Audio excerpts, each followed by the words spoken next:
Naniniwala si Justice Secretary Boying Remulla na kasabwat ang ilang opisyal ng Bureau of Immigration sa pagtakas ni Alice Go. Si Pangulong Bongbong Marcos naman nagbabalang sisibakiin at kakasuhan ang mga sangkot. Yan ang pampagising na balita ni Mean Los Baños.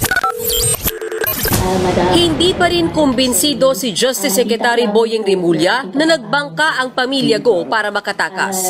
Kaya ayon kay Secretary Remulla, oras na makabalik ng Pilipinas ang naarestong si dating Bamban Mayor Alice Go. Aalamin nila kung paano talaga siya nakalabas ng bansa sa kabila ng Immigration Lookout Bulletin laban sa kanila. Tingin ng kalihim, may kasabwat ng mga opisyal ng Bureau of Immigration sa pagtakas ni Go. Nagpupuslit papasok nung araw yung Pastillas gang, at nagpupuslit din sila palabas. Kaya alam natin, meron talagang gumagawa niya sa immigration.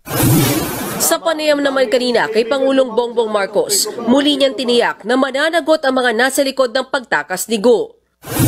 Ang tanong niyo, sino yung sisibakin? Hindi lang namin sila sisibakin, kakasuhan pa namin sila.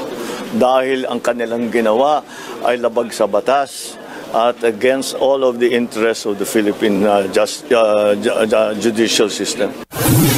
Tiniyak naman ng Pangulo na dadaan sa tamang proseso ng batas ang sinibak na alkalde.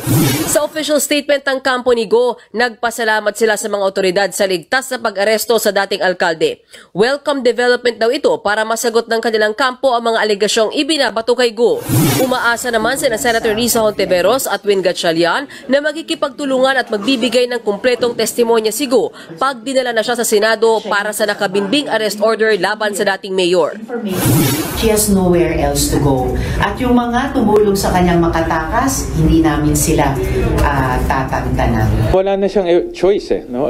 Dead end na ito para sa kanya. Hindi kami papayag, hindi siya magsasalita. Tatagal siya dito. At we will transfer her to a regular detention cell. Pagsasamahin daw sina Alice at Sheila Go sa isang kwarto sa detention facility ng Senado. Bukas ipagpapatuloy ng Senado ang pagdinig kaugnay sa pagpapakansela sa pasaporte ni Alice Go at ang kaugnayan ng kanyang pamilya sa illegal na pogo operation sa bansa. Sakali daw na maagang madala dito sa Senado ang dating alkalde, ihaharap siya agad sa hearing. Pero kung hindi, magkakasapa raw ng 2 hanggang 3 pagdinig ang Senado para masagot ni Alice Go ang maraming katanungan ng mga senador.